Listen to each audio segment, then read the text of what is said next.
The darkness had texture. That was the first thing I learned during my weeks in captivity. The darkness wasn't just the absence of light, but something with weight and density that pressed against your skin like damp velvet. I'd stopped counting days after the first 2 weeks, when the pattern of meals became too irregular to track, when the difference between sleeping and waking blurred into one endless twilight of semi-consciousness. My wrists burned where the zip ties cut into them, secured to a pipe that ran along the concrete wall behind me.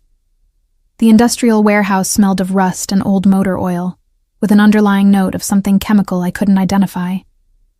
Every breath I took carried that scent deep into my lungs, a constant reminder of where I was and how far I'd fallen from my neat Portland apartment with its view of the Willamette River. I'd been a different person 6 weeks ago. Sloan Mercer, 26 years old, freelance graphic designer with a growing client list and a studio apartment I'd finally furnished the way I wanted. I remembered the morning it happened with crystalline clarity. I'd been meeting a potential client at a coffee shop in the Pearl District. The man who approached my table hadn't looked like a monster. He'd looked ordinary, forgettable, with kind eyes and an apologetic smile as he asked if I was Sloan Mercer. The details after that were fragments. A cloth over my face. The sweet, nauseating smell of chemicals. The world tilting sideways as my legs stopped working. Then nothing but darkness, and the growing realization that I'd made the worst mistake of my life by agreeing to meet a stranger from an email inquiry. Now I sat in this warehouse, my muscles cramping from limited movement, my throat raw from disuse. Darius, I'd learned my captor's name from his phone conversations, came sporadically. Sometimes once a day, sometimes not for what felt like days. He brought water and protein bars, speaking to me in a voice that remained eerily calm as he explained that I was insurance for some business transaction I couldn't begin to understand. The sound of footsteps outside the warehouse made me tense, my heart rate accelerating despite my exhaustion. But these footsteps were different. Multiple sets, confident and purposeful rather than Darius's careful, measured tread. Voices carried through the thin walls, male voices discussing square footage and property values with the casual authority of men used to making significant decisions. The warehouse door rolled open with a metallic shriek that made me flinch. Light flooded in, painfully bright after the perpetual dimness. I squeezed my eyes shut, turning my face away as my heart hammered against my ribs. This was it. Either rescue or something worse. After 6 weeks, I'd lost the ability to hope for the former. Christ! The single word cut through the space, sharp with shock, and barely contained fury. I forced my eyes open, squinting against the light. 3 figures stood silhouetted in the doorway. As my vision adjusted, I made out details. Expensive suits, polished shoes, the kind of presence that commanded attention without effort. The man who'd spoken stepped forward, and even in my disoriented state, I recognized power when I saw it. He was tall, perhaps 6'3", with dark hair shot through with silver at the temples. His face was all sharp angles and controlled intensity, the kind of face that revealed nothing unless he wanted it to. Everything about him spoke of wealth and authority, from the perfectly tailored charcoal suit to the way he moved with absolute confidence through the warehouse as if he owned it, which I realized with sinking dread he probably did. His steel-gray eyes locked onto mine, and I watched emotions flicker across his features too quickly to identify before his expression hardened into something cold and dangerous. He turned to one of the men behind him, his voice dropping to a lethal quiet that somehow felt more threatening than shouting. "Get Camden on the phone, now, and find out when Darius was last here." The man pulled out his phone immediately, speaking in rapid, clipped tones while the third man, younger, with the build of someone who spent serious time in a gym, moved to check the rest of the warehouse space. The tall man in the charcoal suit turned back to me, approaching slowly as if I were a wounded animal that might bolt. Perhaps that's exactly what I looked like. I could feel how I must appear, filthy, hollow-eyed, my designer jeans and silk blouse now stained and torn, my blonde hair matted and tangled. "My name is Kellen Thorne," he said, his voice losing some of its edge as he knelt a few feet away from me. "I'm going to get you out of here, but I need you to stay calm. Can you do that?" I managed a nod, though I wasn't sure I believed him. Men with that much power, that much controlled danger in their eyes, didn't rescue people out of the goodness of their hearts. There was always a price.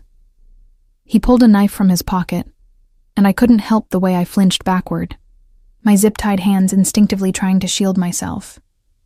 He froze, holding the knife up so I could see it clearly. "Just to cut the ties," he said, his tone gentler now. "I won't hurt you. You have my word." Words were cheap. I'd learned that lesson the hard way, but I also knew I had no choice. I held still as he moved closer, smelling expensive cologne mixed with something else. Leather and cedar, masculine and oddly comforting after weeks of industrial solvent and fear sweat. The knife cut through the zip ties in one smooth motion, and the sudden freedom made me gasp. My arms fell to my sides, muscles screaming at the change in position. Blood rushed back into my hands in a painful flood of pins and needles. I tried to move them and couldn't. My motor control temporarily shot. Kellen pocketed the knife and called over his shoulder. "Marcus, water, and get the car ready. We're leaving now." The younger man appeared with a bottle of water, which Kellen took and opened before offering it to me. I stared at it for a moment, my dehydrated brain struggling to process this simple act of kindness. When I finally reached for it, my hands shook so badly that water sloshed over the rim. "Easy," Kellen said, and before I could react, he'd steadied the bottle with his own hand, helping guide it to my lips. "Small sips. Your stomach probably can't handle much right now." The water tasted like salvation. I forced myself to follow his instructions, taking tiny sips, even though I wanted to gulp it down. As I drank, I studied him more carefully. Mid-40s, I guessed, with the kind of face that had probably been devastating when he was younger and had only grown more compelling with age. There was a scar along his jawline, faint but visible, and his hands, steady as they held the water bottle, bore the calluses of someone who'd done physical work at some point in his life. "Can you stand?" he asked when I'd drunk about half the bottle. I honestly didn't know. My legs had cramped days ago, and I'd been largely immobile except for the few times Darius had allowed me to stumble to a bucket in the corner that served as a bathroom. The thought of trying to walk made my eyes burn with frustrated tears. I'm not sure," I managed, my voice coming out hoarse and broken from disuse. Kellen didn't hesitate. He handed the water bottle to Marcus, and then, with surprising gentleness for a man who radiated such controlled danger, he slipped one arm under my knees and the other around my back. "Then I'll carry you." "Wait." I started to protest, but my body betrayed me. The moment he lifted me, the warehouse tilted sideways and darkness crept in at the edges of my vision. I heard him curse softly, felt the solid warmth of his chest against my cheek, smelled that cedar and leather scent that would forever after remind me of this moment. "Stay with me," he commanded, his voice cutting through the fog, threatening to pull me under. "You're safe now. I've got you." Safe. The word felt foreign, impossible. I'd stopped believing in safety somewhere around week 3, when I'd realized that no one was coming to rescue me, that Darius had chosen his location too well, that I might die in this warehouse without anyone ever knowing what happened to me.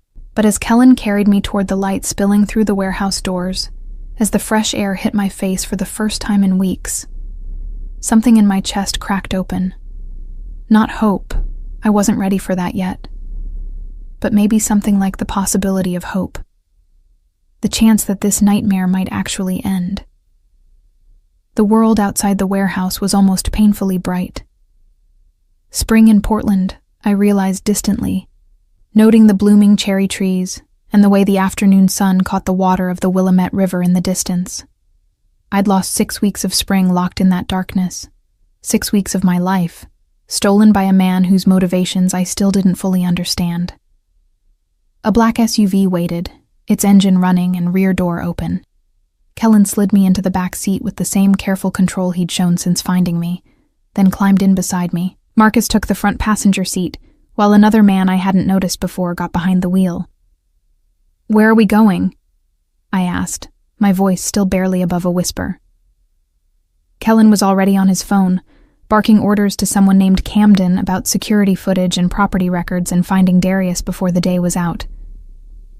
He paused, covering the phone's microphone as he turned to me. "My place. You need medical attention, food, rest. We'll figure out the rest later." I stopped, unsure what I should do. Go to the police? Go home? Both options felt impossible, dangerous in ways I couldn't articulate. "My apartment has been compromised," Kellen said flatly. "Darius knew where you lived, knew your routine. Until we've dealt with him, you're not safe there." The casual way he spoke about dealing with Darius made ice spread through my veins. This man, this stranger who'd rescued me, was clearly not someone who operated within normal legal channels. The expensive suit, the warehouse he apparently owned in partnership with my captor, the way his men jumped to follow his orders without question, all of it painted a picture I'd been too traumatized to fully process until now. I'd been rescued by someone as dangerous as the man who'd taken me, maybe more dangerous, given the authority that rolled off him in waves. "Who are you?" I asked, the question coming out sharper than intended. "Really?" Kellen finished his phone call before answering, pocketing his phone and turning to study me with those unreadable gray eyes. "I'm someone who owns property throughout Portland and the surrounding areas. Someone who does business with people who sometimes make poor decisions. And someone who is currently very interested in understanding why my business partner thought it was acceptable to hold a civilian hostage in one of our shared warehouses." "Your business partner." I let the words hang between us, heavy with implication. "Darius Pavel." "Yes." Kellen's jaw tightened, the only sign of emotion he'd shown since his initial reaction to finding me. "We have certain ventures together. Property development, import-export, various investments. He answers to me in our organization's hierarchy, which means his actions reflect on me. Actions like kidnapping someone and holding them in a location that connects directly back to our operations. The clinical way he described it made my head spin. Why? Why did he take me? "That," Kellen said softly, "is precisely what I intend to find out." The SUV pulled onto a tree-lined street in the West Hills, Portland's wealthiest neighborhood. The houses here weren't just homes. They were estates, set back from the road behind security gates and manicured lawns. We turned into a driveway marked by stone pillars and an iron gate that opened automatically at our approach. The house that came into view made my breath catch despite my exhausted state. Modern architecture blended seamlessly with natural wood and stone, floor-to-ceiling windows reflecting the surrounding Douglas firs. It was the kind of place I might have designed graphics for in my former life, back when I created branding packages for luxury real estate developments and high-end hotels. That life felt impossibly distant now, separated from this moment by 6 weeks of captivity and the growing realization that I'd stumbled into something far more complicated than a simple kidnapping.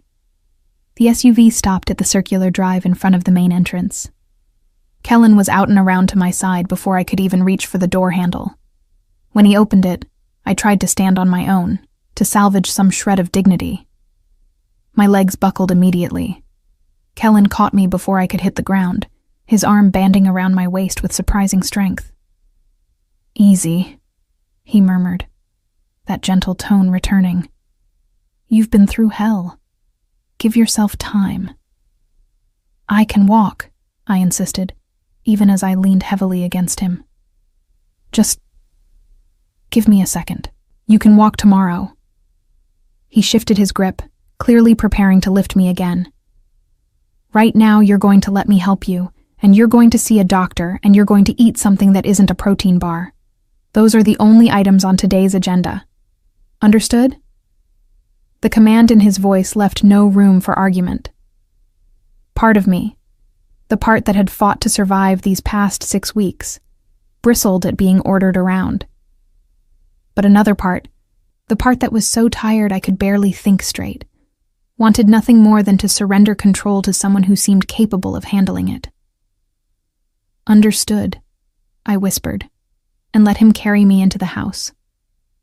The interior of Kellen's house matched the exterior's understated luxury. All clean lines, natural materials, and the kind of furniture that cost more than most people's cars. He carried me through a 2-story foyer where an abstract sculpture caught the afternoon light, down a hallway lined with what looked like original artwork, and into a bedroom suite that was larger than my entire apartment.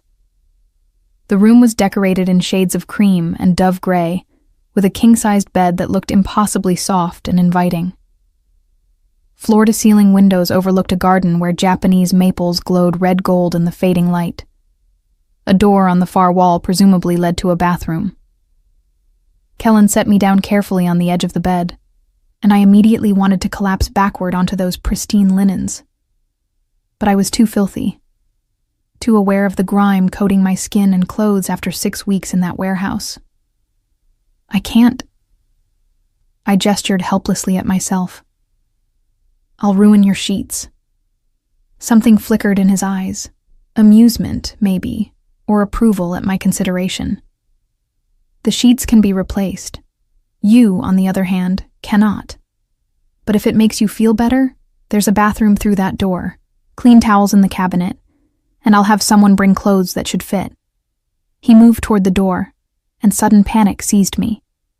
After weeks of isolation broken only by Darius's occasional visits, the thought of being alone again made my chest tighten painfully. "Wait." The word came out sharper than intended, and Kellen paused, his hand on the doorframe. How long will you be gone?" Understanding crossed his features. He pulled out his phone, typed something quickly, then pocketed it again. "Dr. Ashford will be here in 20 minutes. I'll be just down the hall making calls. Marcus is stationed outside your door. You're not alone, Sloan. Not anymore." Hearing my name from his lips sent an unexpected shiver through me. I hadn't told him my name, which meant he'd already known who I was before finding me. The implications of that made my exhausted brain spin. "How did you know?" I asked. "My name. Who I am." Kellen's expression remained neutral, but something in his posture shifted. "We'll discuss that after you've been examined and had some rest. For now, focus on cleaning up and letting the doctor check you over. Everything else can wait." He left before I could protest, closing the door with a soft click that felt both comforting and confining. I sat on the edge of the bed for a long moment, trying to process everything that had happened in the last hour. Rescued. Safe. In a stranger's home. Dependent on a man whose business included partnerships with kidnappers. The absurdity of it might have made me laugh if I'd had the energy. Instead, I forced myself to stand, gripping the bedpost for support as my legs remembered how to bear weight. The bathroom was as luxurious as the bedroom. Marble countertops, a glass-enclosed shower large enough for 3 people, and a soaking tub positioned beneath a window that overlooked the gardens. I caught sight of myself in the mirror and immediately wished I hadn't. The woman staring back was almost unrecognizable. My face was hollow and pale, dark circles beneath eyes that looked too large for my gaunt features. My blonde hair hung in matted tangles past my shoulders. The silk blouse I'd worn to that coffee shop meeting was torn at the shoulder and stained with things I didn't want to identify. I looked like what I was, a victim. Broken. Helpless. The realization made something hot and furious ignite in my chest. I'd survived 6 weeks of captivity. I'd kept my sanity when Darius's visits became more erratic. When the darkness pressed in so hard I thought I might lose myself completely. I'd endured, and I was still here, still breathing, still capable of making decisions. Starting with getting clean. The shower took longer than it should have. partly because my muscles protested every movement, and partly because I kept having to stop and lean against the marble wall as waves of dizziness hit. I washed my hair 3 times, scrubbing until my scalp hurt, trying to wash away the memory of that warehouse along with the grime. By the time I emerged, wrapped in the plushest towel I'd ever felt, someone had left clothes on the bed. Soft gray leggings, an oversized cashmere sweater in pale blue, and undergarments still in their packages. Everything was in my size, down to the small detail of the bra's band and cup measurements. That detail sent ice through my veins despite the shower's warmth. Kellen hadn't just known my name. He'd known enough about me to have someone buy clothes in my exact size on short notice, which meant he'd had access to information about me, personal information, before ever setting foot in that warehouse. I was pulling the sweater over my head when a knock sounded at the door. "Come in," I called, my voice still raspy. The woman who entered was perhaps 50, with silver-streaked dark hair pulled back in a neat bun and sharp, intelligent eyes behind wire-rimmed glasses. She carried a medical bag and had the brisk, competent air of someone who'd seen everything and wasn't easily impressed. "Miss Mercer," she said, extending her hand. "I'm Dr. Verity Ashford. Kellen asked me to examine you. How are you feeling?" I shook her hand, noting the firm grip and the calluses that suggested she still did hands-on work, despite clearly being successful enough to make house calls to places like this. "Like I've been tied up in a warehouse for 6 weeks." A small smile touched her lips. "Refreshingly honest. Let's see what we're dealing with." She gestured to the bed, and I sat while she pulled out various instruments.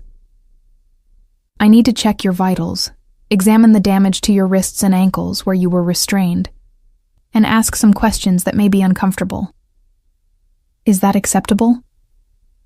The fact that she asked, that she gave me agency over my own medical care after weeks of having no control over anything, made my throat tighten with unexpected emotion. I nodded, not trusting my voice. Dr. Ashford worked with efficient gentleness, her questions clinical but not cold. Blood pressure elevated but not dangerously so. Dehydration significant. Weight loss concerning. The marks on my wrists would scar, but should heal with proper care. No signs of sexual assault, thank God, though she examined me thoroughly to be certain. Throughout the examination, I found myself wondering about her relationship to Kellen. She'd come immediately, arrived within the promised 20 minutes carrying a medical bag that suggested she kept one ready for emergency calls. She showed no surprise at being asked to examine a recently rescued kidnapping victim, and she asked no questions about how I'd ended up in Kellen's care. "You'll need to eat small meals frequently for the next few days," Dr. Ashford said as she packed up her equipment. "Your stomach has shrunk, and we need to build your strength back gradually. I'm prescribing antibiotics for the infection starting in those wrist wounds, and a mild sedative to help you sleep. The nightmares will likely be intense for a while." "How did you know about the nightmares?" I asked, though I already knew the answer. "Because I've treated other people Kellen has. Brought home." She met my eyes directly, and I saw something there. Sympathy, maybe, or a warning I couldn't quite interpret. "He has a tendency to collect strays. Usually they're better off for it, though the adjustment period can be difficult." "I'm not a stray," I said, more sharply than intended. "I'm not staying here. Once I've recovered enough." "You'll go where?" "Doctor." Ashford's tone remained gentle, but her words cut through my protest. "Back to your apartment where your captor found you? To family?" She paused, consulting something on a tablet she'd pulled from her bag. "Your parents passed away in a car accident when you were 22. No siblings, no close relatives in the area. Your emergency contact is still listed as a college roommate who moved to Seattle 3 years ago." The casual recitation of my personal history made me feel exposed in a way the medical examination hadn't. "You've researched me." "Kellen has researched you," she corrected. "Quite thoroughly, from what I understand. He doesn't take unnecessary risks, Miss Mercer. If you're under his protection, he needs to know every variable. Under his protection. The phrase settled over me like a weighted blanket, simultaneously comforting and suffocating. I didn't ask for his protection, I said quietly. Dr. Ashford's expression softened. No, you didn't. But you have it nonetheless. And given the alternatives, I'd suggest accepting that reality, at least temporarily. She closed her bag and stood. I'll be back tomorrow to check on you. In the meantime, get some rest. Your body needs time to recover, even if your mind is fighting against it. After she left, I sat on the bed, feeling the weight of exhaustion pressing down on my shoulders. The soft clothes, the clean skin, the promise of food and safety. It all felt surreal, like I'd stepped from one nightmare into a fever dream. A different knock came at the door, this one accompanied by a warm, grandmotherly voice. Miss Sloane, I'm bringing you some soup. May I come in?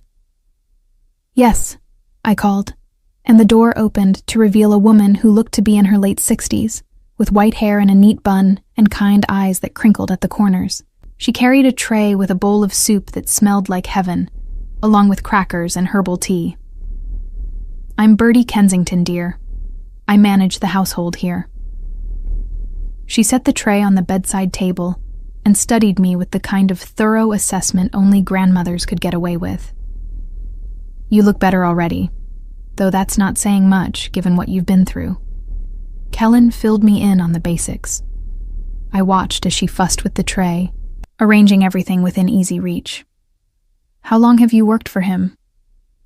Oh, I don't work for Kellen, sweetheart. I work with him. She smiled at my confused expression. I've known that boy since he was 14 years old, making deliveries for his father's import business.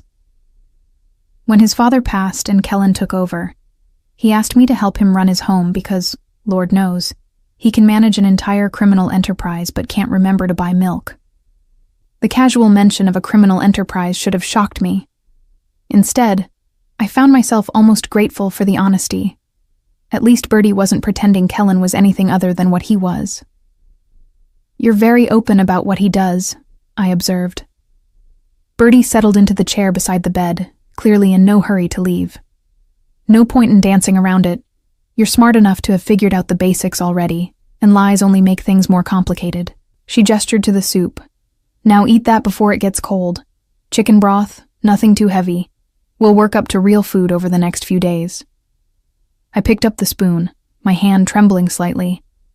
The first taste was almost overwhelming, salt and warmth, and the kind of complex flavor that came from hours of careful preparation.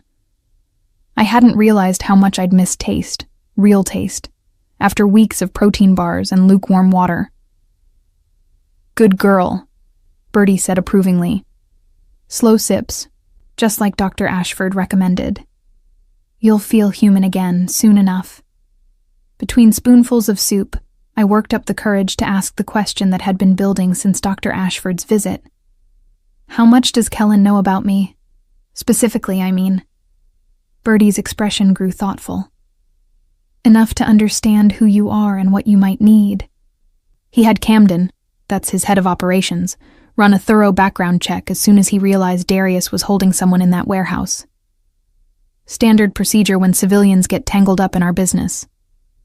Our business.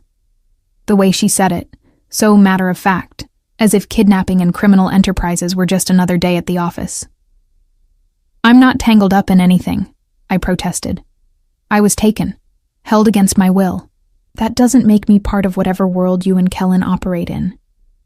Doesn't it? Bertie's voice remained gentle, but her eyes were shrewd. The moment Darius took you, you became part of this world. The moment Kellen found you and brought you here, you became his responsibility. Like it or not, dear, you're in this now. The only question is whether you fight it every step of the way, or learn to work with the reality of your situation.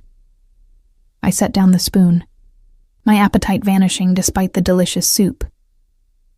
You're saying I'm a prisoner here. just a more comfortable one. I'm saying you're protected here, Bertie corrected. There's a difference, though I understand why it might not feel like one right now. But I've watched Kellen operate for nearly 30 years, and I can tell you this. When he decides someone is under his protection, he takes that responsibility seriously. You're safer in this house than you would be anywhere else in Portland right now. Because of Darius. Because of Darius. And because of whoever hired Darius to take you in the first place. Bertie's expression grew grave. You don't think he acted alone, do you? That he just randomly decided to kidnap a graphic designer and hold her hostage for 6 weeks? The floor seemed to tilt beneath me. I'd been so focused on Darius, on surviving each day in that warehouse, that I hadn't thought beyond the immediate threat. You're saying someone hired him to take me? That's what Kellen believes, and his instincts are usually correct, which is why Camden is currently tearing through every database and surveillance camera in the city, trying to figure out who and why. Bertie stood, collecting the tray. Finish the soup, dear. You need your strength.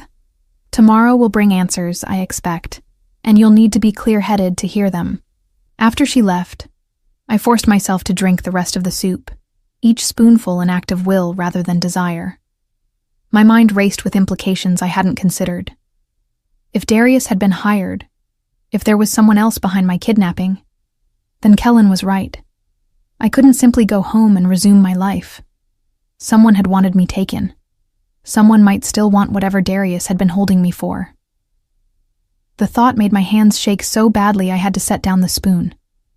A soft knock, different from the others, came at the door. Kellen's voice followed. Sloan, may I come in? I pulled the cashmere blanket from the foot of the bed around my shoulders, suddenly feeling exposed despite being fully clothed. Yes. He entered, having changed from his suit into dark jeans and a black sweater that somehow made him look both more approachable and more dangerous. He carried a laptop and a file folder, which he set on the desk near the window before turning to face me. How are you feeling? He asked, his gray eyes scanning my face with the same intensity I'd seen in the warehouse. Like my entire life just became exponentially more complicated, I admitted. A small smile touched his lips, the first genuine expression of humor I'd seen from him. That's fair and accurate. He gestured to the chair Bertie had vacated. May I? I nodded, watching as he settled into the chair with the kind of controlled grace that suggested either martial arts training or years of moving through the world as a predator who never fully relaxed. I need to tell you what we've learned, he said, opening the file folder. It's not pleasant, and you may have questions I can't answer yet. But you deserve to know what you're dealing with. Bertie said someone hired Darius to take me. Yes. Kellen pulled out several photographs, spreading them on the bed between us. 3 weeks before you were taken, you completed a branding project for a company called Meridian Holdings. Do you remember them? I nodded slowly. Real estate development. They wanted a full branding package for a new luxury condo project downtown. It was one of my biggest clients. Meridian Holdings is a shell corporation, Kellen said flatly. A very sophisticated one, designed to launder money for several competing organizations in the city. The man who hired you, Marcus Chen, was skimming from those operations. When his bosses discovered the theft, they needed to find out what he'd told you, what information you might have access to through the design files he'd given you. My hands clenched in the blanket. I didn't know anything. The files were just marketing materials, logo concepts, color palettes. They didn't know that. Kellen interrupted gently. Chen disappeared before they could question him. You were the next logical target, someone he'd worked with closely, someone who might have seen something in his files or communications that would lead them to the missing money. So they hired Darius to take me. The pieces were clicking into place, forming a picture that made my stomach churn. And Darius used one of your warehouses to hold me, Which means I'm implicated in your kidnapping through association, Kellen finished. Even though I had no knowledge of it. Even though Darius violated every agreement we had by using our shared property for unauthorized activities. To the people who hired him, I'm part of the problem. The full scope of my situation finally crystallized. I wasn't just the victim of a kidnapping. I was a loose end in a larger criminal conspiracy. And my rescue by Kellen had made me his problem as well. What happens now? I asked, my voice smaller than I wanted it to be. Kellen leaned forward, his elbows on his knees, his eyes locked on mine with an intensity that made it impossible to look away. Now I find Darius and everyone involved in putting you in that warehouse.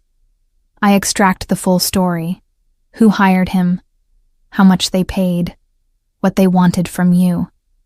Then I make it very clear that you're under my protection, and anyone who touches you answers to me. The cold promise in his voice should have frightened me. Instead, I felt a strange sense of safety settling over me for the first time since waking up in that warehouse. And then, I pressed, then you stay here, where I can ensure your safety, until the situation is resolved. There it was, the cage reforming around me, this time lined with cashmere and justified by protection rather than malice. For how long? I asked. Kellen's expression was grave. As long as it takes. The days that followed my rescue blurred together in a haze of medical checks, small meals, and long hours of sleep interrupted by nightmares that left me gasping in the dark.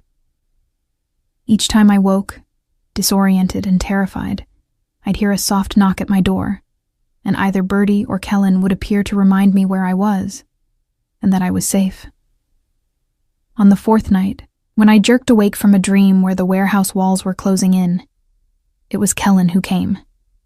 He didn't turn on the overhead light, just the small lamp on the bedside table, and settled into the chair he'd claimed as his usual spot during our conversations. The same dream? He asked quietly. I nodded, pulling my knees to my chest beneath the blankets. I can't breathe. The walls keep moving closer, and I can't get free of the restraints, and my voice broke, and I pressed my palms against my eyes, furious at the weakness. It will get better, Kellen said, and something in his tone made me look up. Not quickly, and not in a straight line, but it will get better. You sound like you're speaking from experience. He was silent for a long moment, his gray eyes distant with memory. When I was 17, my father's rivals kidnapped me, held me in a shipping container at the docks for 9 days. They wanted him to give up territory, to step back from operations that were cutting into their profits. I stared at him, seeing him differently in the lamplight. Not just the powerful, controlled man who'd rescued me, but someone who understood the specific hell of captivity. What happened? I asked. My father negotiated my release. Then he systematically dismantled their entire organization over the following 2 years. Kellen's expression remained neutral, but I could hear the old pain beneath the words. I had nightmares for a year afterward, panic attacks in enclosed spaces, a complete inability to trust anyone outside our immediate circle. Did it go away? The fear? No, he said honestly. But I learned to function despite it, to use it even. Fear can be clarifying if you don't let it paralyze you.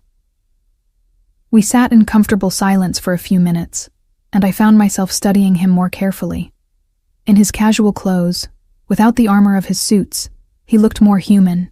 The silver at his temples caught the lamplight, and I noticed fine lines at the corners of his eyes that suggested he smiled more than I'd seen evidence of. Why are you being so kind to me? The question emerged before I could think better of it. I'm nothing to you, a complication in your business dealings. You could have called the police. Let them handle this. Kellen's laugh was soft and without real humor. The police in this city couldn't protect you from what's coming. Half of them are on someone's payroll, Not mine, to be clear, but one of my rivals. And you're not nothing, Sloane. You're an innocent person who got caught in a world that should never have touched you. But you're keeping me here, making decisions about my life without asking what I want. What do you want? He challenged, leaning forward. To go back to your apartment where Marcus Chen's people know you live? To resume your freelance work where clients might be fronts for criminal enterprises? To pretend the last 6 weeks didn't happen and hope no one comes looking for you? Each question struck like a physical blow, because he was right. I had no safe options, no clear path forward that didn't involve looking over my shoulder for the rest of my life. I want control over my own life, I said finally, even if that life is more limited than before. Something shifted in Kellen's expression. Respect, maybe, or a kind of recognition. Then let's negotiate. You tell me what you need, within the boundaries of keeping you safe, and I'll do my best to accommodate it. The offer surprised me. I'd expected continued commands, decisions made for my own good without my input. This felt different, a genuine attempt to give me agency within an impossible situation. I need to work, I said immediately. I can't just sit here day after day with nothing to do but think about that warehouse. I need purpose, productivity, something that makes me feel like myself again. Kellen nodded. Your laptop and external drives were recovered from your apartment. Camden's team swept them for malware and tracking software. They're clean. You can set up a workspace here. The library on the second floor has good light and a desk. Work remotely.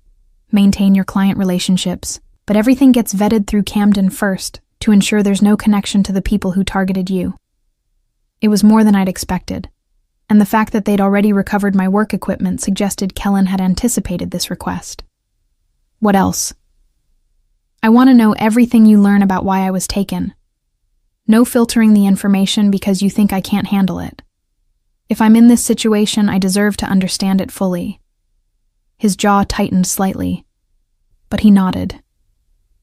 Agreed. Though I reserve the right to deliver particularly difficult news when you're in a place to process it, not in the middle of the night when you're already dealing with nightmares. Fair enough. I pulled the blanket more tightly around my shoulders. And I want to be part of the solution. When you find Darius, when you confront whoever hired him, I want to be there. I need to face them. No. The word was flat, absolute. You said we could negotiate. Negotiation has limits, Kellen cut in, his voice hardening. I won't put you in a room with the people who authorized your kidnapping. That's non-negotiable, Sloane. You can hate me for it if you want, but I won't compromise on your physical safety. I wanted to argue, to insist that I needed the closure of confronting my captors. But the steel in his eyes told me this was a line he wouldn't cross. Fine, I said after a long moment, but I want details afterward. What was said, what you learned, what happens to them. All of it. Done.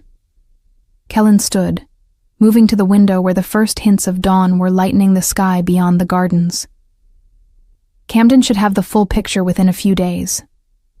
We've been tracking Darius's movements, his communications, his financial transactions. He can't hide forever. And when you find him? Kellen's reflection in the window was cold, predatory. Then we have a conversation about consequences, and I recover whatever information he extracted from you during your captivity, if any. That brought me up short.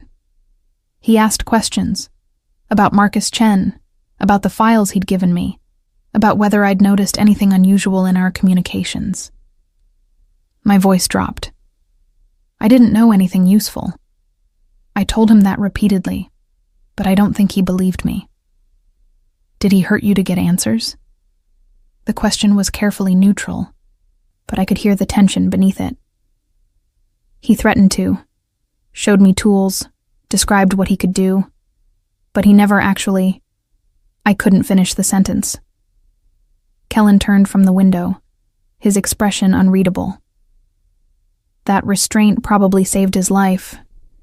If he'd seriously harmed you, I wouldn't be planning to question him. I'd be planning a funeral. The casual promise of lethal violence should have disturbed me.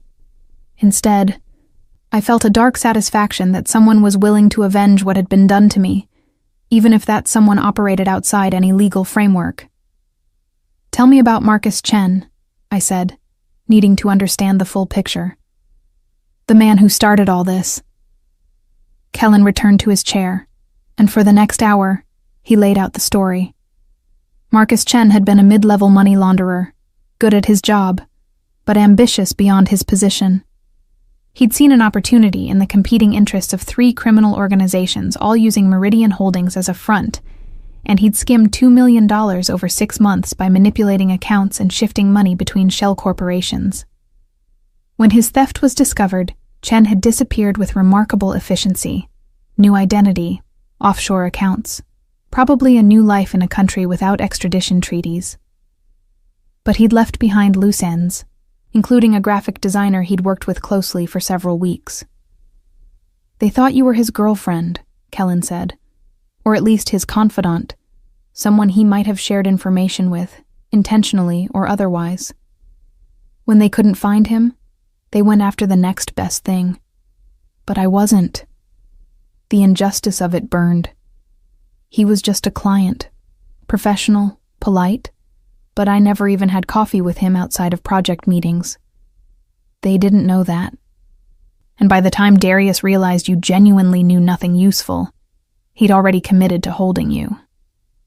He was getting paid weekly to keep you contained until Chen surfaced or his employers decided you weren't worth the investment. The cold calculation of it made me feel ill. I'd been a business decision, a line item in someone's operational budget. "How much?" I asked. How much was I worth? 10,000 a week. Kellen's voice was flat. 60,000 total by the time I found you. $60,000. That's what my suffering had been worth to faceless people who'd never even met me. The number felt simultaneously too large and insultingly small. "I want them to pay," I said quietly. "Not just Darius. Everyone involved. I want them to face consequences for what they did." Kellen studied me for a long moment, and I saw approval in his eyes. "You're stronger than you look, Sloan Mercer. That's good. You'll need that strength for what's coming." Before I could ask what he meant, his phone buzzed. He glanced at it, and his entire demeanor changed, tension replacing the relative relaxation of our conversation. "What is it?" I asked. Camden found Darius. Kellen was already moving toward the door. "He's holed up in a motel near the airport, probably planning to run. We need to move now before he disappears." "I'm coming with you," I said, throwing off the blankets. "Absolutely not." Kellen paused at the door. "This is not a negotiation, Sloan. You stay here, where it's safe. Bertie will be with you, and Marcus is on security detail. I'll be back with answers." "Kellen, I promised I'd keep you safe. That promise means nothing if I bring you into the field." His expression softened slightly. "Trust me. Let me handle this part." He was gone before I could argue further, leaving me standing in the middle of the bedroom, torn between frustration at being left behind and a strange sense of anticipation. Finally, we were moving toward answers, toward justice, of a kind. I didn't go back to sleep. Instead, I showered, dressed in the comfortable clothes that had been provided, and made my way downstairs to find Bertie already in the kitchen, preparing breakfast as if this were any normal morning. "He went after Darius," I said without preamble. Bertie looked up from the eggs she was scrambling, her expression knowing. "Yes, dear. Camden called about 20 minutes ago. These things move quickly once they start moving. How long will it take?" "For Kellen to get Darius to talk?" "Not long. He has ways of being very persuasive." She plated the eggs and gestured for me to sit at the kitchen island. "Eat. You'll need your strength. When Kellen comes back with the full story, you'll want to be clear-headed to hear it." I picked at the eggs, my appetite minimal despite their perfect seasoning. What happens after, when we know everything? Birdie's expression grew serious. That depends on what they learn. But knowing Kellen, he'll want to send a message to Darius's employers, to anyone else who might think you're vulnerable. The message will be clear. Sloan Mercer is under Kellen Thorne's protection, and there are severe consequences for touching his people. His people. I'd become one of Kellen's people without ever agreeing to the designation. The thought should have rankled more than it did. We were finishing breakfast when the front door opened. Kellen strode in, his expression grim, Camden a half-step behind him. Both men looked tense, wired with adrenaline that hadn't fully dissipated. Camden was perhaps 45, lean and compact with sharp features and eyes that missed nothing. He nodded to me with professional courtesy, before turning to Kellen. "I'll compile the full report," he said. "Have it to you within the hour." After Camden left, Kellen sank onto one of the bar stools, accepting the coffee Birdie poured without being asked. He looked exhausted in a way that went beyond physical tiredness, the kind of weariness that came from dealing with humanity's worst impulses. "Tell me," I said, moving to stand across the island from him. "Everything." Kellen met my eyes, and I saw something in his expression that made my breath catch, a mixture of anger and something almost like apology. "You were right to want them to pay," he said quietly, "because what they did to you was just the beginning of what they'd planned." Kellen's words hung in the air between us, heavy with implications I wasn't sure I wanted to understand. Birdie had quietly excused herself, leaving us alone in the kitchen where morning light streamed through the windows and made everything look deceptively peaceful. "What do you mean, just the beginning?" I asked, gripping the edge of the counter to steady myself. He took a long drink of his coffee before answering, as if fortifying himself for what he had to say. Darius was cooperative once he understood his situation. Very cooperative. According to him, you were never meant to be released. The kitchen tilted slightly. I'd known, on some level, that my captivity wouldn't have ended well. But hearing it stated so baldly made the reality crash over me in waves. "They were going to kill me," I said, the words flat and emotionless. "Once they decided I didn't have useful information." "Eventually, yes. But first..." Kellen's jaw tightened, and I saw fury banked beneath his controlled exterior.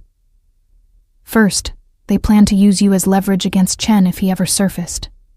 And if he didn't surface within 3 months, you'd be sold to one of their overseas contacts who specializes in acquisitions."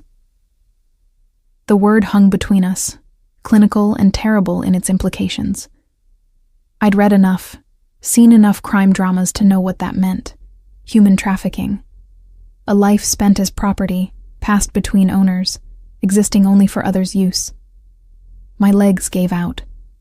I sank onto the bar stool beside Kellen, my hands shaking so badly I had to clasp them in my lap to hide the tremor. "Sloan." Kellen's hand covered both of mine, warm and solid and real. "Breathe. You're safe. That's not going to happen. I won't let it happen." "You can't promise that," I whispered. "You're just one man, no matter how much power you have. If they want me badly enough, then they'll have to go through me, through Camden, through every person in my organization." His voice was steel wrapped in silk. "I've already sent word through appropriate channels. Sloan Mercer is under my protection. Anyone who touches you, threatens you, or even looks at you wrong answers directly to me. And I promise you, no one in this city wants that conversation." I stared at our joined hands, his so much larger than mine, scarred across the knuckles in ways that spoke of a violent past. "Why? Why do you care so much? I'm nobody to you." "You were nobody to me," he corrected gently. Past tense. "The moment I found you in that warehouse, you became my responsibility." That's how this works in my world, Sloane. When you claim someone as yours, when you extend protection, it's absolute. There's no halfway. His words echoed Bertie's from days earlier, and I finally understood what they'd both been trying to tell me. In Kellen's world, protection wasn't a temporary measure or a casual favor. It was a binding commitment, one that came with obligations and expectations on both sides. "What do you want from me in return?" I asked, needing to understand the terms of this arrangement. "There's always a price. What's yours?" Kellen's expression grew thoughtful. He withdrew his hand from mine, and I immediately missed the warmth. "What I want is for you to stop fighting me at every turn. To accept that, for now, this is the safest place for you to be. To trust that I have your best interests at heart, even when my decisions don't align with what you think you want." "That's not a small ask," I said. "You're asking me to surrender control over my entire life. I'm asking you to be smart about your survival." He turned on his stool to face me fully. "In 3 weeks, we'll have neutralized the immediate threat.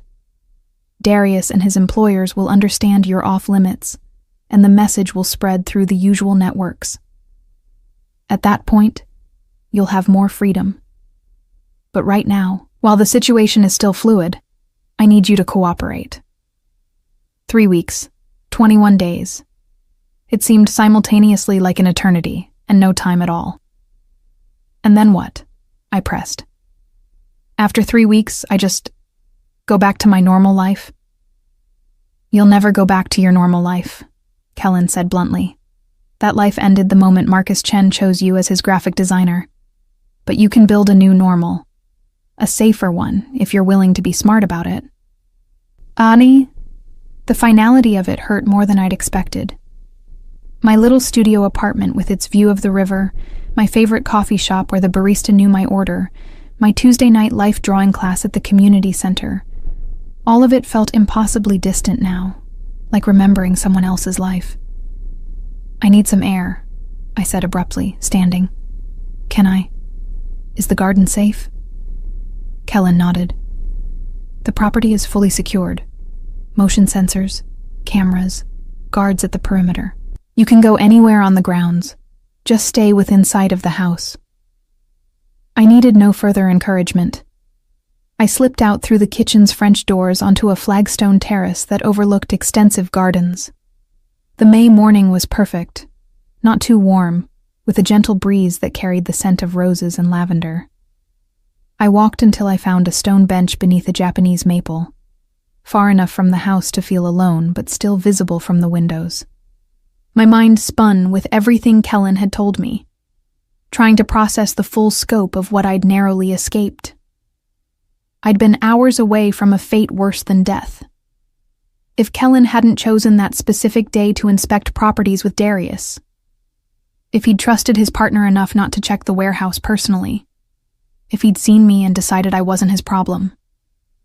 The ifs piled up until I couldn't breathe under their weight. I don't know how long I sat there before footsteps on the flagstones announced someone's approach. I looked up to find Kellen carrying 2 mugs of what smelled like herbal tea. "Bertie thought you might need this," he said, offering one. "Chamomile with honey. Good for shock." I accepted the mug gratefully, wrapping my hands around its warmth. Kellen settled onto the bench beside me, close enough to offer comfort, far enough to avoid crowding. We sat in silence for several minutes, and I found myself studying him in profile. There was a hardness to him, certainly, a controlled violence that never fully went dormant. But there was also a strange gentleness in how he'd handled me since that first moment in the warehouse, a care that seemed at odds with his reputation. "Tell me about your father," I said suddenly. "You mentioned he ran an import business." Kellen's mouth quirked in something that wasn't quite a smile. "My father ran several businesses, most of them legitimate. The import company was his cover for moving goods that customs might have frowned upon. He was old school, organized, methodical, ruthless when necessary, but never cruel without cause. And you took over when he died." when I was 25. Too young, really, but there was no one else. My mother had passed years earlier, and I was an only child. The organization either went to me or dissolved.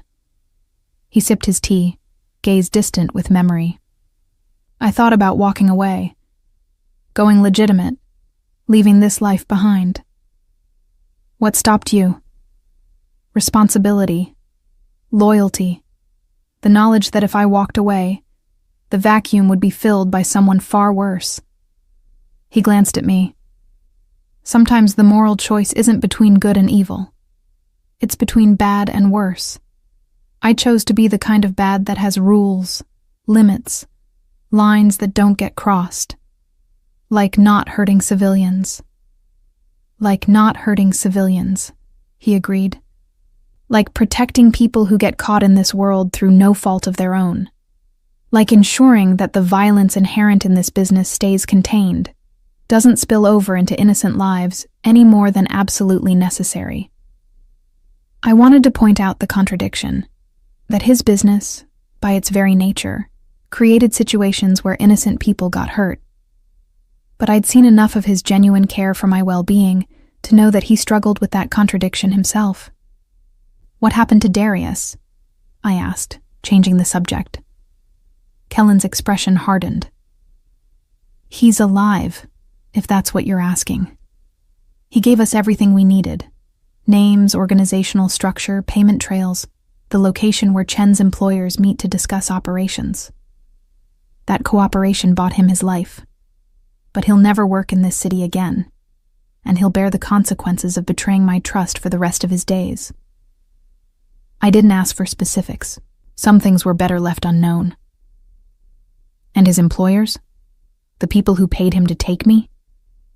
That, Kellen said softly, is what we're handling next.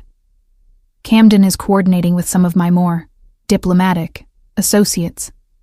By the end of the week, they'll understand that touching you was a mistake that won't be repeated. The casual promise of retribution should have disturbed me. Instead, I felt a fierce satisfaction that someone was finally making my captors face consequences for what they'd done. We finished our tea in companionable silence, and I realized with some surprise that I felt comfortable here. Not safe. I wasn't sure I'd ever truly feel safe again, but comfortable in Kellen's presence in a way I hadn't expected. I have a proposition for you, Kellen said eventually, setting his empty mug on the bench between us. A way for you to start building that new normal we talked about. I turned to face him fully, curious despite my wariness. I'm listening. I own a property management company, fully legitimate, pays taxes, the whole thing. They handle residential and commercial properties throughout the Pacific Northwest. One of their services is working with designers to stage properties for sale or lease. He paused. They could use someone with your skills. The pay would be better than your freelance rate. The work would be steady, and it would all be thoroughly vetted to ensure no connection to anything illegal. It was a lifeline, an opportunity to reclaim some sense of purpose and productivity. But it was also another way Kellen would be woven into the fabric of my life, making me dependent on him for income as well as safety. You'd be my boss, I said, testing the implications. Camden would be your boss. I'm several levels removed from daily operations. You'd be an employee like any other, with the same expectations and benefits. His gray eyes held mine. But yes, ultimately, the money comes from my organization. If that's a problem... It's not, I interrupted, surprising myself with the certainty in my voice. It's practical. And I need work, need to feel productive again. When would I start? Whenever you're ready. This week, next month. There's no pressure. The position will be there when you want it. The flexibility, the lack of pressure, felt like another gift in a string of unexpected kindnesses. I was beginning to understand that this was how Kellen operated, not through force or intimidation, but through carefully structured incentives that made compliance feel like choice. A phone buzzed, and Kellen pulled his from his pocket, frowning at the screen. I need to take this. Camden's found something. He stepped away toward the garden's far end, his voice dropping too low for me to hear the conversation. I watched him pace among the roses, his body language growing increasingly tense as the call progressed. When he returned, his expression was grim. "We have a problem." My stomach dropped. "What kind of problem?" "The people who hired Darius aren't backing down. They're insisting you still have information they need, that Chen must have told you something before he disappeared." Kellen's jaw tightened. "They've put a bounty out. 50,000 for information on your current location. 100,000 for successful delivery." The numbers made my vision swim. That's insane. I don't know anything. I never knew anything. "I believe you, but they don't, or they don't care." He moved closer, and I saw genuine concern in his eyes. "We need to adjust our security protocols. You'll have personal protection any time you leave the property. Marcus, or one of Camden's other men. The garden access is now restricted to supervised visits only. And we're moving up the timeline on confronting Chen's employers." "How soon?" "Tonight. We have a meeting location and we have leverage they want. Time to end this before it escalates further." I stood, my hands clenched into fists at my sides. I want to be there. I want to look them in the eyes and tell them I don't have their information. "Sloan." "No," I cut him off. "You said you'd give me control where it was safe to do so. This is important to me, Kellen. I need to face them. Need them to see that I'm not afraid anymore." Something shifted in his expression, respect mixed with concern. "It could be dangerous. These aren't people who respond well to confrontation. I survived 6 weeks in that warehouse. I can survive one meeting." I stepped closer, invading his space in a way I hadn't dared before. "Please, let me have this." Kellen studied me for a long moment, and I could see him weighing risks against benefits, control against my need for agency. Finally, he nodded slowly. "You can attend the meeting, but you follow my instructions exactly. Stay where I tell you to stay. Leave when I tell you to leave. At the first sign of threat, Marcus will get you out. Those are my terms. Non-negotiable." "Agreed," I said immediately, relief flooding through me. "Then we have preparations to make. Camden will brief you on what to expect, what to say, what not to say." He checked his watch. "The meeting is at 8. We leave here at 7. As we walked back toward the house, I felt a strange sense of anticipation building. Finally, I'd face the people who'd turned my life into a nightmare. Finally, I'd have answers. And finally, I'd understand exactly what Kellen Thorne's protection really meant in a world where violence was currency and power was the only law that mattered. The hours between Kellen's announcement and our departure for the meeting passed in a blur of preparation. Camden arrived at the house mid-afternoon, carrying a tablet and wearing the expression of someone about to deliver a difficult briefing. We gathered in Kellen's study, a room I hadn't seen before, all dark wood and leather furniture with walls lined by books that looked actually read rather than decorative. Camden pulled up several photographs on his tablet, spreading them across Kellen's desk. "These are the 3 principals we're meeting tonight," he said, his voice clipped and professional. "Viktor Konstantin, Dmitry Volkov, and Alexei Petrov. They're the operational heads of the syndicate that hired Darius, collectively known as the Triad because of their power-sharing arrangement." I studied the faces. All 3 men appeared to be in their 50s or 60s, with the hard-worn features of people who'd spent decades in a violent business. Viktor had a cruel mouth and dead eyes. Dimitri's face was heavily scarred. Alexei looked almost grandfatherly, which somehow made him more disturbing rather than less. "They're going to be angry," Camden continued. "Kellen's interference cost them time and money.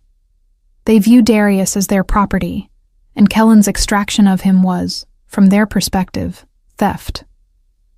But Darius was using Kellen's property without permission, I protested. That gives Kellen more claim than they have. Camden's mouth quirked in something almost like a smile. Logic and criminal enterprise don't always align. In their view, they hired Darius for a job. Where he chose to complete that job is his business, not theirs. What do they want? Kellen asked, leaning against the desk with his arms crossed. 2 things. First, they want Sloane back. They still believe she has information about Chen's location or the stolen money. Camden glanced at me apologetically. Second, they want compensation for the disruption to their operations. They're proposing $1 million to cover their costs and inconvenience. The number made me feel sick. My kidnapping had become a business transaction, with me as the commodity being negotiated over. They're getting neither, Kellen said flatly. Sloane stays under my protection, and I don't pay for other people's incompetence. What's our leverage? Camden pulled up another image, this time of documents covered in numbers and account information. Their financial records. Every transaction, every account, every shell corporation they've used to move money in the last 5 years. I've already shared samples with them to prove authenticity. If we release the full package to federal investigators, the triad will spend the next decade in prison. How did you get that? I asked, impressed despite myself. Darius was more cooperative than they probably anticipated, Camden said dryly. He kept meticulous records as insurance against being thrown under the bus. When Kellen made it clear that cooperation was his only path to survival, he gave up everything. Kellen nodded, apparently satisfied with the leverage. What about security for the meeting? Neutral ground, the warehouse district, specifically the old Peterson Steel facility. It's been abandoned for years, multiple exits, good sight lines. I'll have 6 men positioned throughout the building. They won't intervene unless things go south, but they'll be ready. Camden turned to me. Marcus will stay with you at all times. If Kellen gives the signal, Marcus gets you out immediately. Don't argue, don't hesitate. Just go. I nodded, my mouth dry with anticipation and fear. This was what I'd asked for, the chance to face my tormentors. But now that it was real, I felt the weight of what I was walking into. After Camden left, Kellen poured himself a scotch from the decanter on his sidebar. He offered me one, but I shook my head. I needed to be clear-headed. Are you sure about this? He asked, studying me over the rim of his glass. It's not too late to change your mind. You can stay here. Wait for me to return with answers. I'm sure. I moved to the window, looking out at the garden where we'd shared tea that morning. It felt like days ago, rather than hours. I need to do this, Kellen, for myself. Why? What do you think facing them will accomplish? I considered the question, trying to articulate feelings I'd barely processed myself. For 6 weeks, I was helpless. A victim. I couldn't control what happened to me, couldn't fight back, couldn't even understand why it was happening. Tonight, I can look them in the eyes and tell them they don't get to define me, that I'm not broken by what they did. Kellen set down his glass and came to stand beside me at the window. You're not broken, Sloane. Battered, certainly. Traumatized, understandably. But not broken. I've seen broken people, and you're not one of them. The confidence in his voice, the certainty with which he said it, made something warm unfurl in my chest. How can you be so sure? Because broken people don't fight for control over their own lives. They don't negotiate terms or ask to face their captors. They survive, but they don't thrive. He turned to face me fully. You're already thinking about thriving again. That takes strength most people don't have. I found myself staring at him, really looking at him for the first time since he'd rescued me. He'd been unfailingly kind, patient with my fears, respectful of my boundaries even while setting necessary limits. He'd given me safety when I had none, purpose when I felt lost. And now he was giving me the chance to reclaim my agency in the most dangerous way possible. "Thank you," I said quietly, "for all of this. I know I haven't been the most grateful guest." "You've been perfect," he interrupted. "Difficult, occasionally, but perfect in your honesty. I'd rather deal with someone who fights me when they disagree than someone who pretends compliance while planning to run. Have people run from your protection before?" Something dark flickered in his eyes. "Once. She thought she could handle her situation alone, that my methods were too extreme. She made it 2 weeks before her enemies found her." He paused. I was too late to save her that time. The pain in his voice suggested more than just professional failure. "You cared about her." "I did. Not romantically. She was like a sister to me. But I cared, and I failed her. I've never quite forgiven myself for that." He met my eyes. "Which is why I'm so insistent about your safety, Sloane. I won't lose another person under my protection." The vulnerability in his admission made me see him differently. Not just as a powerful criminal who'd rescued me, but as a man carrying his own scars and regrets. At 6:30, Bertie appeared at the study door with a garment bag. "Something appropriate for the meeting," she said, handing it to me. Camden suggested business casual. You want to look professional but not fragile. In my room, I found dark jeans, a charcoal sweater, and a leather jacket that fit perfectly. The clothes felt like armor, helping me slip into the role I needed to play tonight. Not victim, but survivor. Not helpless, but dangerous in my own right. When I came downstairs, Kellen had changed into similar attire. Black jeans, a dark Henley, and a leather jacket that probably cost more than my monthly rent used to. Marcus waited by the door, his face expressionless, but his eyes alert and assessing. "Ready?" Kellen asked. I nodded, my heart pounding, but my resolve firm. "Let's do this." The drive to the warehouse district was tense and silent. I sat in the back of the SUV between Kellen and Marcus, watching the city pass by outside tinted windows.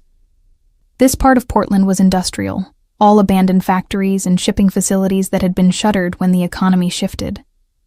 The Peterson Steel facility loomed against the night sky, a massive structure of concrete and rusted metal. Broken windows stared down like dead eyes, and graffiti covered the lower walls in layers of color and profanity. Camden was waiting outside one of the service entrances, his breath misting in the cold evening air. "They arrived 10 minutes ago. 3 principals plus 4 security. Our team is in position." Kellen nodded, then turned to me. "Last chance to back out." "Not a chance," I replied, my voice steadier than I felt. He studied me for a moment, then nodded once. "Stay close to Marcus. Don't speak unless directly addressed, and keep your answers brief. Let me do the negotiating." We entered the warehouse through a side door, our footsteps echoing in the cavernous space. Industrial lighting had been rigged throughout, casting harsh shadows and making the space feel even more threatening. In the center of the main floor, a table had been set up, scarred wood surrounded by mismatched chairs. The 3 men from Camden's photographs sat on one side, their security spread out behind them. They rose as we approached, and I felt the weight of their assessment as they studied me. "Kellen Thorne," Victor Konstantin said, his Russian accent thick. "Thank you for coming. And you brought the girl. How considerate." "Sloane is here as a witness," Kellen said smoothly, gesturing for me to take one of the chairs on our side of the table. Marcus positioned himself directly behind me, his presence solid and reassuring.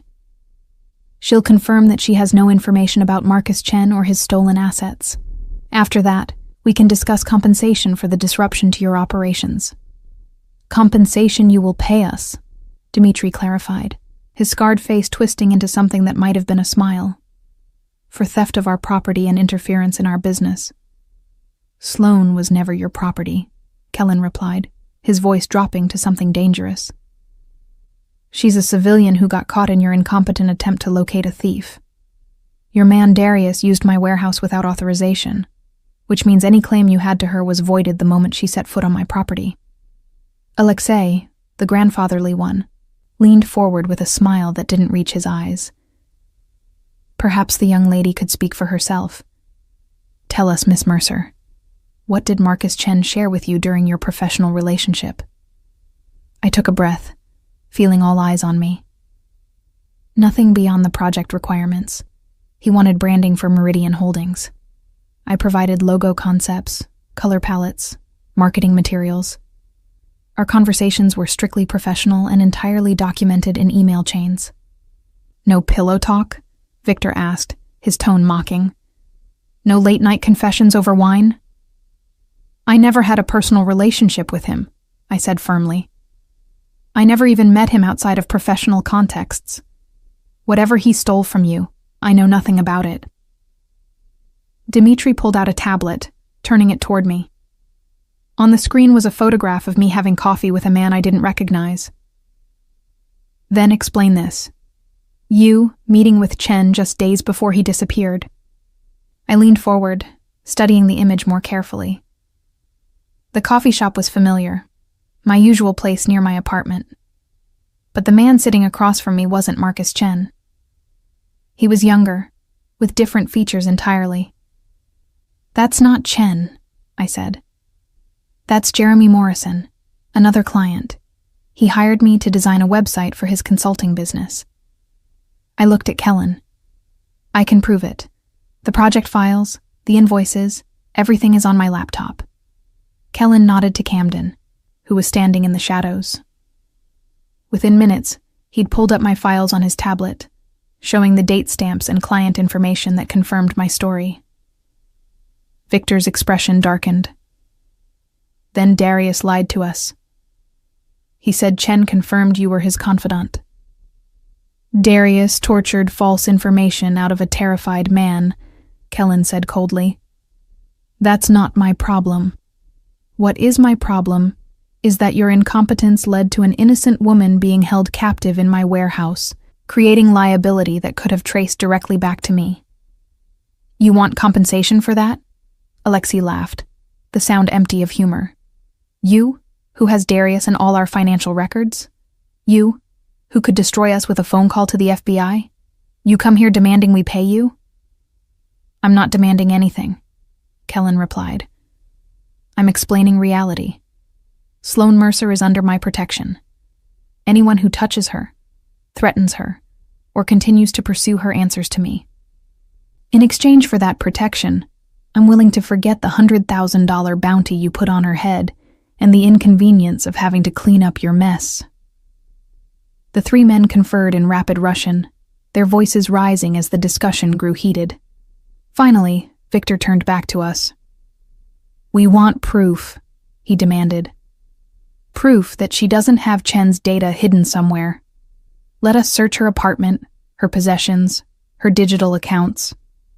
No, I said before Kellen could respond. The word came out harder than intended, fueled by weeks of powerlessness, finally giving way to fury. You don't get access to my life because you're too incompetent to find your own thief. I don't have your data. I don't know where Chen is. And I'm done being treated like property in a transaction. Silence fell over the warehouse. Even Kellen looked surprised at my vehemence. Victor stood slowly, his hand moving toward his jacket. Marcus tensed behind me, and suddenly the warehouse was alive with movement.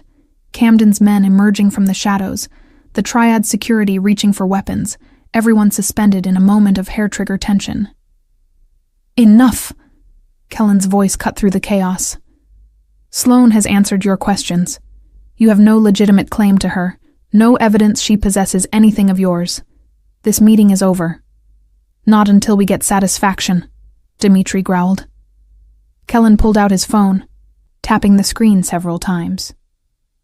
I just sent the first batch of your financial records to the FBI's Organized Crime Division. In 30 minutes, the rest follows, unless we leave here without incident. Your choice. Walk away and rebuild, or fight and lose everything. The threat hung in the air, absolute and terrifying in its simplicity. I watched the three men calculate, weighing their options against the certain destruction Kellen offered.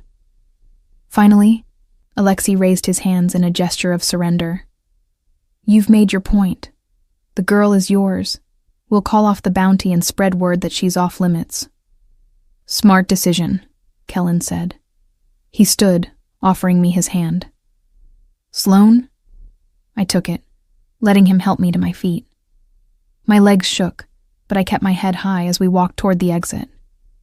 Behind us, I could hear the triad's furious Russian conversation, but no one tried to stop us.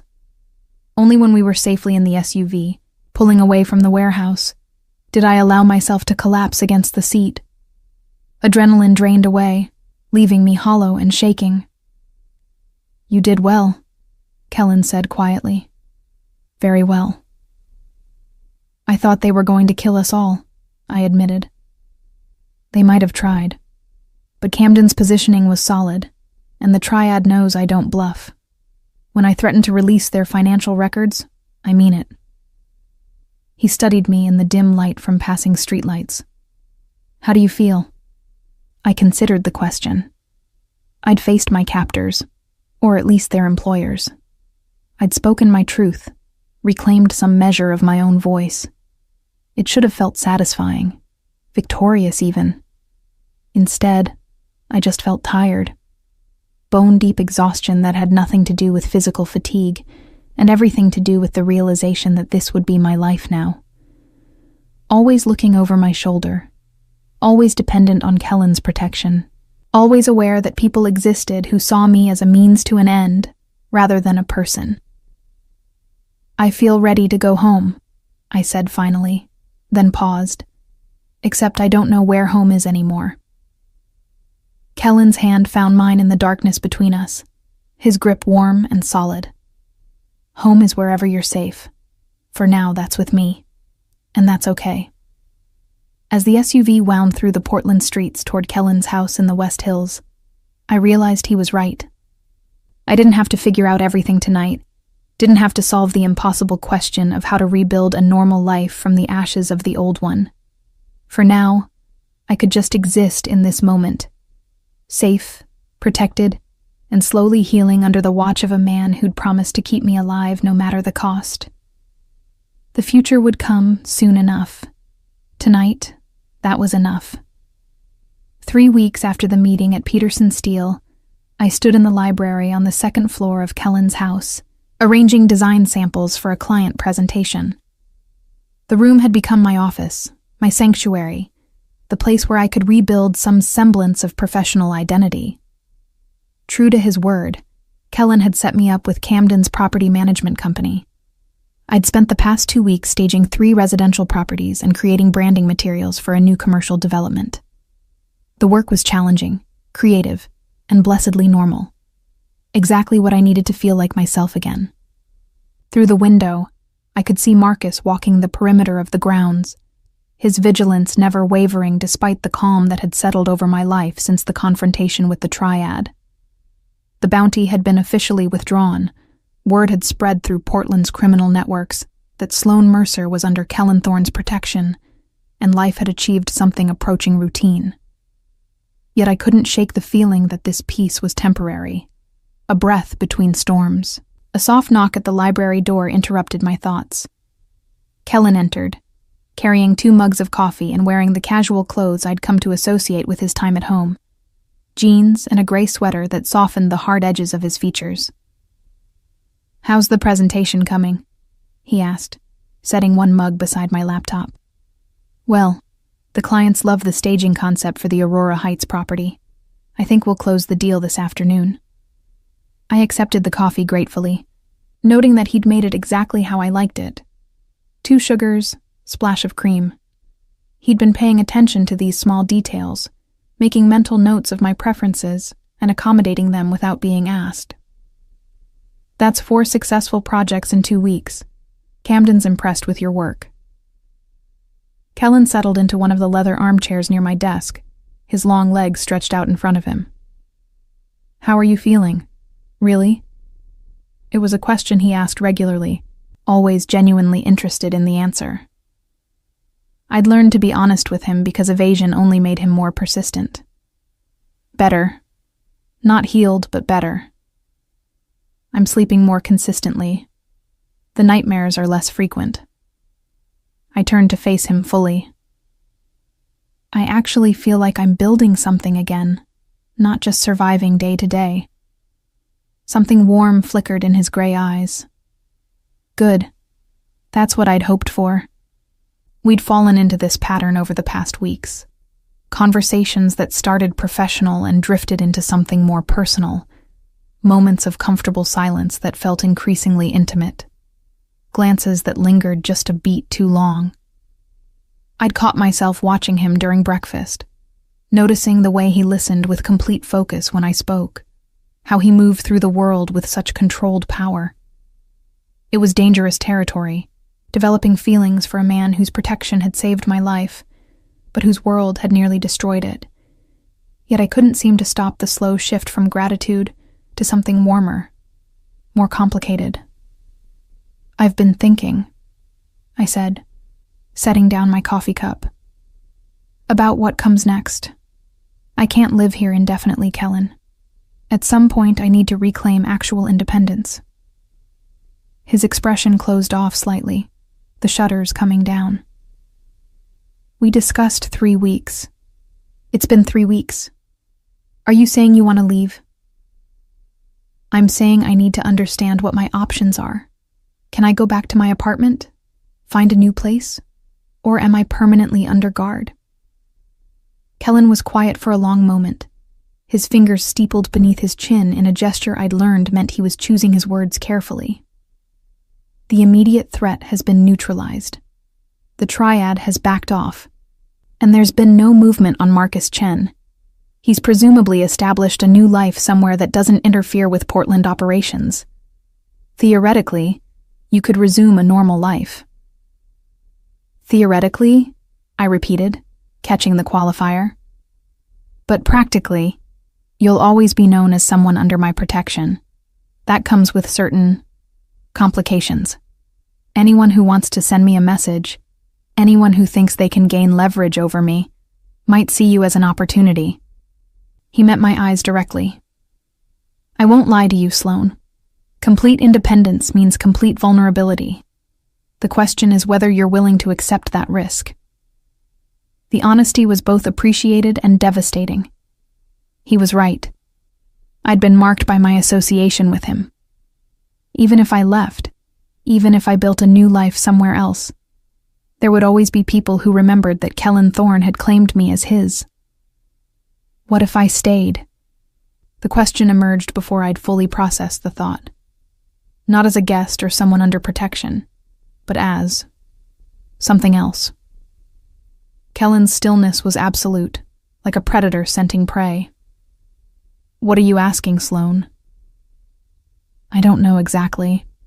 I stood, needing to move, to think. These past 3 weeks, living here, working for your company, existing in your world, it's felt more stable than my life ever was before. The irony isn't lost on me that a criminal's protection feels safer than normal society did. There's a reason for that, Kellen said quietly. In your world, people pretend at civility while hiding their true intentions. In mine, we're honest about our violence. You always know where you stand. I turned to face him, leaning against my desk. And where do I stand with you? Really? He rose from the chair, crossing the space between us with that fluid grace that still made my breath catch. He stopped just close enough for me to feel his body heat, smell the cedar and leather scent that had become so familiar. You want honesty? His voice had dropped to that dangerous register that made my pulse race. You're under my skin, Sloan Mercer. You have been since I found you in that warehouse, broken but defiant. I've watched you heal, watched you reclaim your strength. And every day I want more. More of your time, your thoughts, your trust.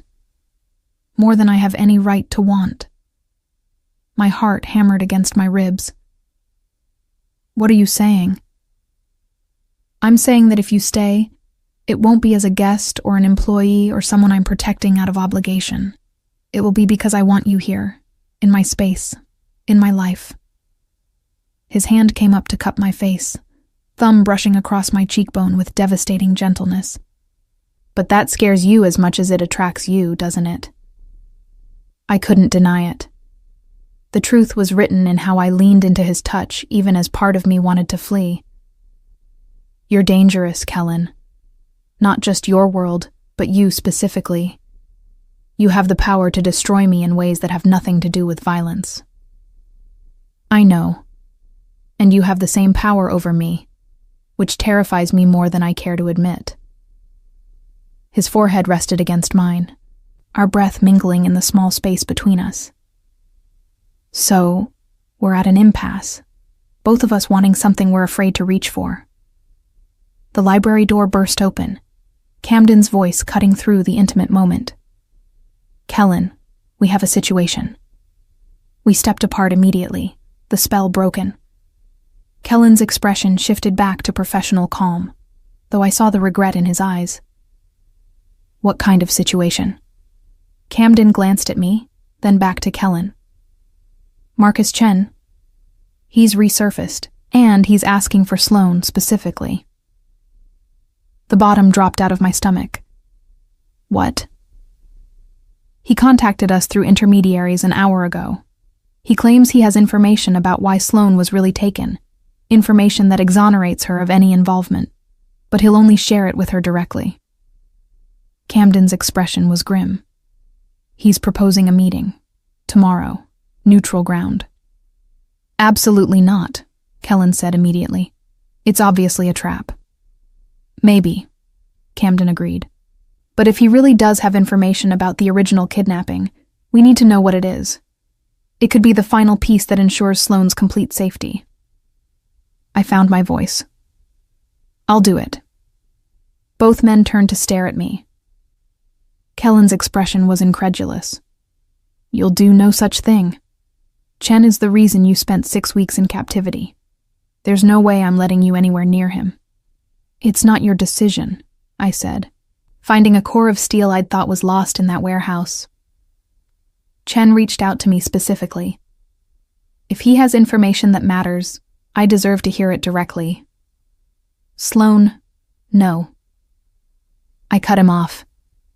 You said you wanted me to reclaim my agency, to stop being a victim. This is what that looks like, Kellen. Making my own decisions about situations that directly affect my life. The muscle in his jaw ticked, a sign of his barely controlled frustration. This isn't about agency. It's about not walking into an obvious trap set by a man who's already betrayed everyone he's worked with. Then come with me, I challenged. Bring your security. Set up the meeting on your terms. Control every variable. But don't shut me out of this. Camden watched our exchange with interest, his sharp eyes missing nothing. Actually, her presence might be an advantage.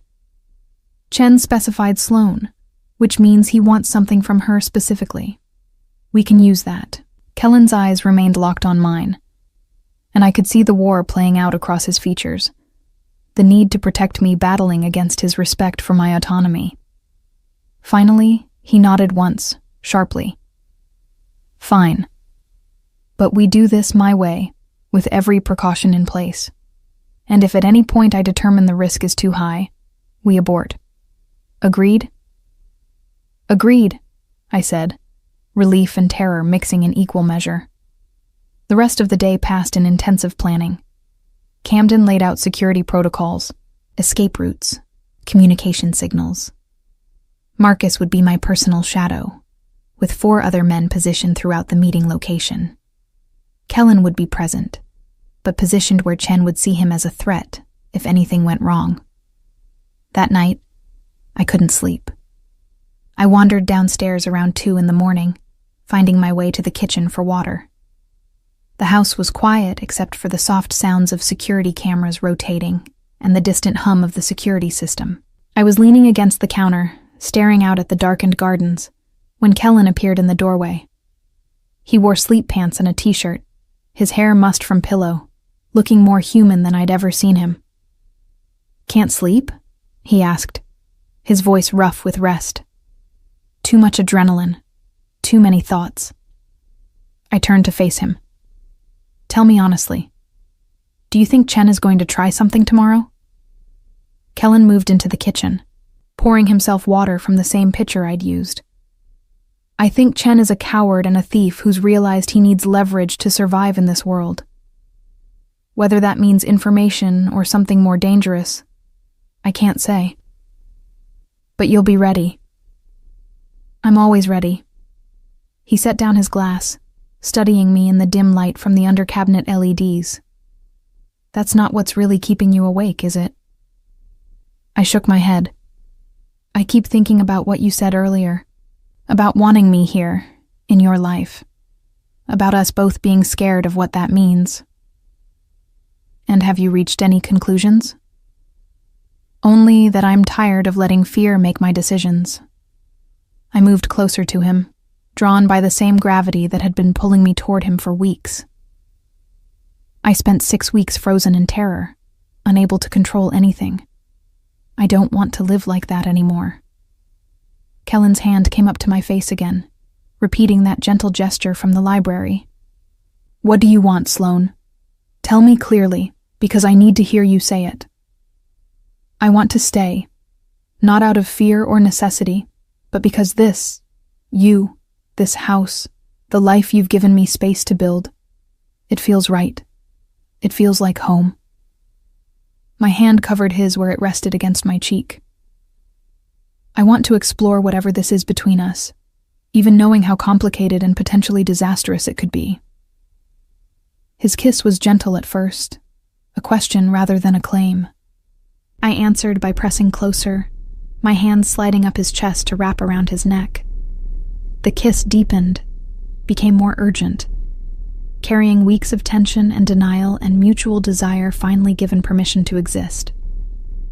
When we finally broke apart, both breathing hard, Kellen rested his forehead against mine again. "We should take this slow. You're still healing, and I don't want to rush you into something you're not ready for." "I'm not asking to rush anything," I said. "I'm just asking to not hide from it anymore. Whatever happens with Chen tomorrow, whatever complications arise from choosing this life with you, I want to face it together instead of pretending there's nothing between us." "Together," Kellen repeated, as if testing the word. Then he smiled, a genuine expression of warmth that transformed his entire face. "I can work with that." We stood in the kitchen for a long time, wrapped in each other's arms, not speaking, but not needing to. Outside, the first hints of dawn began to lighten the sky beyond the windows. Tomorrow would bring its own challenges, its own dangers.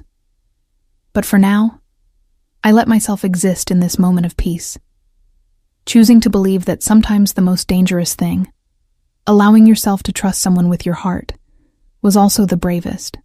The meeting with Marcus Chen was scheduled for noon at a restaurant in the Pearl District, public enough to discourage violence, private enough for serious conversation. Kellen had arranged for a back room, with Camden's team positioned throughout the building, and Marcus never more than 3 feet from my side. Chen arrived precisely on time, looking nothing like the polished businessman who'd hired me months ago.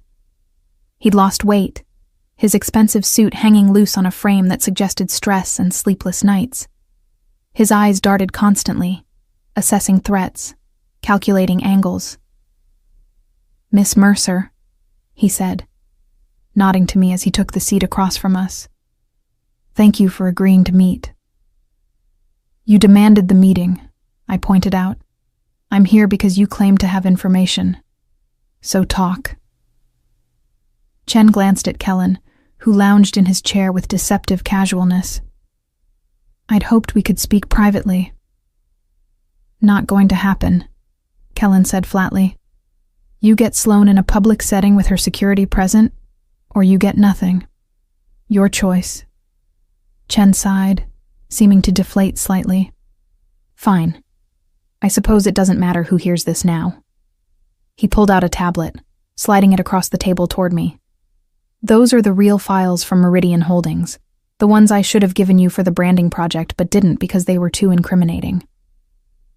I opened the files, scanning through designs and documents that were similar to what I'd worked with, but subtly different. Account numbers were visible in some images, names and transaction details in others. All the information someone would need to understand the full scope of the money laundering operation. I never gave you these files, Chen continued. I gave you sanitized versions, safe images with no identifying information. But I told the Triad I'd given you everything, hoping they'd believe you were an insurance policy, that if anything happened to me, you could expose their operation. Understanding dawned cold and terrible. You used me as a shield without my knowledge or permission. Yes. To his credit, Chen looked genuinely ashamed. I needed them to believe I'd created a dead man's switch, someone who could destroy them if they came after me.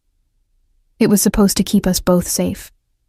Instead, it got me kidnapped for 6 weeks, I said, fury burning through me. Starved, restrained, threatened, nearly sold to human traffickers, all because of a lie you told to save your own skin. I'm sorry, Chen said, and he sounded like he meant it. I didn't think they'd actually take you. I thought the threat would be enough to make them leave both of us alone. By the time I learned what had happened, you were already in that warehouse, and I had no way to help you without exposing myself. Kellen leaned forward, his voice deadly quiet. Why come forward now? Why reveal the truth when you've been safely hiding for months? Because the Triad won't let it go, Chen admitted. They still believe Sloan has information, still see her as a liability. I've been getting feelers, inquiries about whether I'd be willing to confirm or deny her involvement. He looked at me directly. I couldn't live with the knowledge that my lie was keeping you in danger. So I'm here to set the record straight, to provide proof that you never had any damaging information. In exchange for what? I asked, because there was always a price. Protection, Chen said simply. From Kellen, if he's willing to extend it. The same deal Sloan got, a chance to rebuild without constantly looking over my shoulder. Kellen laughed, the sound cold and without humor. You expect me to protect the man whose lies nearly got Sloan killed? The man who spent months in hiding while she dealt with the consequences of his choices? I expect you to be pragmatic, Chen countered. With my testimony and these files, you can completely exonerate Sloan in the eyes of anyone who matters. No more questions about her involvement. No more suspicion. Isn't that worth one more person under your protection? The calculation was written clearly across Kellen's face. Chen was right. His testimony would definitively close this chapter of my life, ensure that no one could ever claim I'd been involved in the original theft. What do you think? Kellen asked me, surprising both Chen and myself. It's your life this affects most directly. Do we take the deal? I studied Marcus Chen, this weak, cowardly man whose selfishness had derailed my entire existence. Part of me wanted to deny him, to let him face the consequences of his choices alone. But another part, the part that had learned to think strategically during my captivity, saw the value in his offer. I want a full written confession, I said finally. Every detail of your theft, your lies, your dealings with the Triad. I want proof that completely separates me from your crimes. You provide that, and I'll support Kellen offering you protection. Chen nodded eagerly. Done. I can have everything documented within the hour. And you work for me, Kellen added, his tone making it clear this wasn't a suggestion. Legitimate work, proper compensation, but your skills in financial manipulation will be useful for ensuring my operations stay clean. Consider it the price of continued breathing. Acceptable, Chen agreed. 3 hours later, with Chen's confession filed away and copies distributed to enough people to ensure its authenticity couldn't be questioned, I stood in Kellen's study, feeling like a weight I'd been carrying for months had finally lifted. "It's done," Kellen said, pouring us both a celebratory scotch despite the afternoon hour. "You're completely clear. No more questions, no more threats, no more looking over your shoulder." I accepted the glass, taking a sip of the smooth alcohol. "So what now? I'm free to go if I want, free to rebuild my life however I choose?" "Yes." Kellen set down his glass and moved to stand before me. "You have complete freedom, Sloan. No obligations, no expectations. You can stay or go as you wish." The choice stretched before me: return to my old life, or embrace this new one I'd begun building in Kellen's world. It should have been a difficult decision, weighing safety against independence, love against freedom. Instead, it was the easiest choice I'd ever made. "I'm staying," I said, setting my own glass aside. "Not because I need your protection anymore, but because I want to be here. Because somewhere in the chaos of the worst weeks of my life, I found something I didn't expect: a home, a purpose, and a man who makes me want to be brave enough to risk my heart again." Kellen's smile was slow and devastating. "Then welcome home, Sloan Mercer, for as long as you want to stay." He kissed me then, and I kissed him back with the certainty of someone who'd finally stopped running from fear and started running toward life. Whatever complications lay ahead, whatever challenges came from choosing a life intertwined with a man like Kellen Thorne, I'd face them with eyes open and heart engaged. I'd been broken in that warehouse. But here, in this house, with this complicated, dangerous, surprisingly gentle man, I'd found a way to rebuild myself into someone stronger than I'd been before. Not despite what had happened to me, but because of it. Because surviving had taught me the difference between existing and truly living.